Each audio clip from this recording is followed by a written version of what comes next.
Boy finds his photo in a stranger lady's house after he helped her carry her groceries, learns a shocking truth behind it. A boy helped an unfamiliar old lady carry her grocery bags home and was startled to find a picture of a kid resembling him. In a turn of events, his mother's heart broke when she learned who that boy was. Ryan was walking home, his hands in his pocket, gazing at parents picking up their children from school. The 9-year-old's house was nearby at a walkable distance. Although he was happy with the little his single mom could afford, he often wished his dad was with him to make things better. "Ha," sighed Ryan, excitedly hurrying home to feed his hungry taste buds with his favorite apple pie when an older woman in the middle of a busy road drew his attention. "Oh no, a truck is approaching," he exclaimed, sprinting toward the lady who struggled to carry her bags. Before we continue, please take some time to subscribe to Dailydose, like and share this video with your friends. It might brighten their day and inspire them to do good. Also keep watching because an important lesson awaits at the end of the video. The truck sped past the woman and Ryan as he helped her get to the roadside right on time. He dragged her heavy bags, panting. "Are you all right, Grandma? Please be careful while crossing the road. You missed seeing the truck." "Thank you so much, sweetheart. I didn't notice the traffic signal when I dropped my bag on the crosswalk." Ryan sighed relief and decided to help the woman carry her bags home.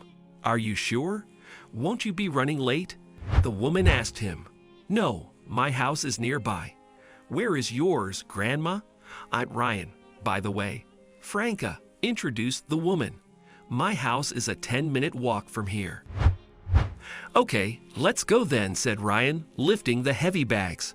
Moments later, they arrived home, and Franca was more than pleased to treat her little savior for helping her out. "Sweetheart, why don't you come in and have some tea and apple pie?" Ryan was hungry and couldn't resist the offer when he heard her say apple pie. He followed her inside and was awestruck. "Wow, your house is so big and nice, Grandma." Just as Franca poured some tea from the kettle and served him the snack, Ryan was drawn toward a picture on the wall. "That boy in that photo, he looks like me. Who is he?" he curiously asked. "And this pie, I've tasted it before. It tastes just like how my mom makes it." "That's strange, dear, but this is not you," replied Franca. "Not me, but that's strange. Were you spying on me? If not, then what's my photo doing here?" retorted Ryan. He also told Franca that he would tell his mother. Taken over by fear, Franca revealed her story to the boy and showed him a few other pictures to win his trust. "And he is abroad. It's just a coincidence that he resembles you, nothing else. Here they are his parents. Now do you believe me?" Franca smiled, pretending she was all right, but Ryan quickly saw her teary eyes and recognized she was sad. "Whoa, you have a grandson who looks like me in all these pictures," Ryan exclaimed, enjoying his pie. "I'm sorry for doubting you. Are you okay? And where is he?" Franca could no longer hold back her tears. "It's been 2 years since I saw him. He lives with his mother abroad and barely comes to see this old granny." Ryan was touched, and he comforted the woman, promising to see her again. Still, something about his uncanny resemblance to the boy in the photo didn't add up to him. He greeted Franca goodbye and disappeared into the busy street, waiting to tell his mother what he'd seen. "I saw a picture, Mom. You'll be surprised," he happily narrated to his mother, who cut him off midway. "Later. Glad you helped her. Now hurry up, finish your homework. I have to leave for work early tomorrow." Sarah worked as a waitress in a restaurant, and though she struggled to make ends meet, she always wanted the best for her son. She did her best to raise him well, unlike her ex-boyfriend who dumped her when she was pregnant for another rich woman. Sarah had lied to Ryan that his dad died in an accident to keep him from this bitter truth, and the boy blindly believed her. Several days passed when Franca chanced upon Ryan in the market with his mother. She happily approached them, knowing little about what would unfold. "Are you Ryan's mother?" Franca asked Sarah. "Oh yes. Do I know you? Have we met before?" replied Sarah, curious and confused. "Well, we haven't met, but I met your young man last week. He helped me carry my heavy bags home." "Oh, so it was you he helped?" Ryan told me about you. Glad to meet you, Mrs. I'm Franca, and you have raised such an adorable young man. The grandma praised, offering Sarah and Ryan a ride home. Do you mind dropping by my house for some tea? It's just nearby, Franca said, and Sarah and Ryan obliged. Sarah had no idea she was just a 5-minute ride away from discovering the most startling truth of her life. Nice house, Sarah complimented as she sat down at the dining table, looking around. Then she spotted the photo. Oh my God, were you following my son?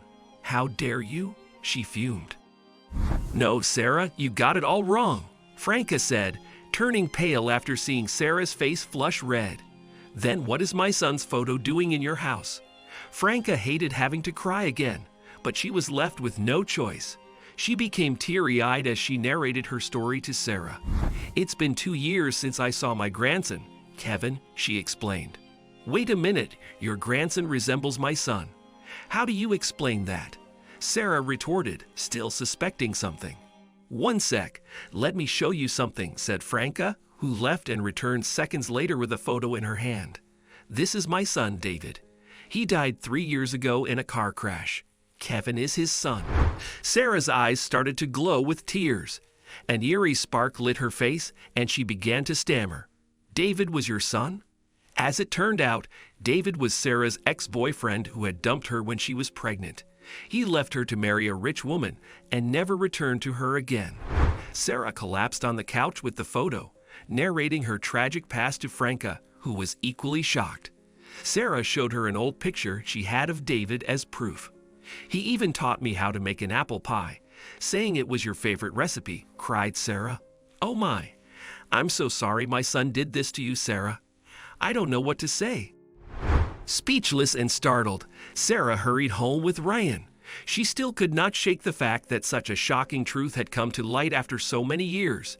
She refused to meet Franca whenever she dropped by her house and asked her for some time to get over everything.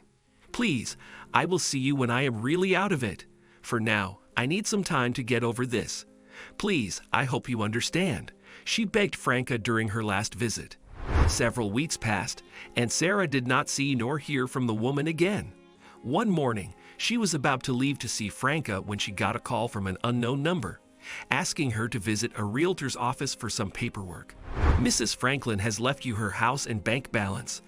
I'm Dave, her lawyer, said the caller. She passed away the day before yesterday. Sarah was heartbroken and could not bring herself to the reality of it. What? Mrs. Franklin died, she cried. Yes, she was terminally ill and had prepared her will recently. She said she was happy to spend her numbered days peacefully. Please visit the realtor to complete the paperwork, and I'll meet you soon. Later, Sarah and Ryan went to Franca's house, heartbroken that she was no longer there to welcome them. Instead, she left an envelope addressed to them on her table. Curious, Sarah picked it up and tore it open. Sarah, thanks for brightening up my life that was dark for too long. I hope you are not angry with me anymore. Please forgive my son for what he did. I thank you for raising such a wonderful boy, and I'm sure you will be happy to move into my house. I have also left you my bank balance. My lawyer will guide you through it. Please forgive me. My blessings are always with you and Ryan. With love, Franca. Sarah wept like a child after reading the letter. She went to Franca's grave and spent the rest of the evening in silence and tears. I am sorry. I forgive your son, and thank you. She cried as the evening sky lit up with stars and some new hope. What can we learn from this story? It pays to be kind to others. Ryan helped Franca carry her grocery bags home. She was touched by his kindness and invited him and his mother for tea later, only to learn that he was her estranged grandson. Before she died, she left Ryan and his mother her house and bank balance as a token of apology, seeking forgiveness. Sometimes you should forgive people and get over certain things before it is too late. When Sarah decided to accept Franca's apology and meet her, she learned that the woman had died. Ultimately, she could only apologize and express her regret to Franca's grave.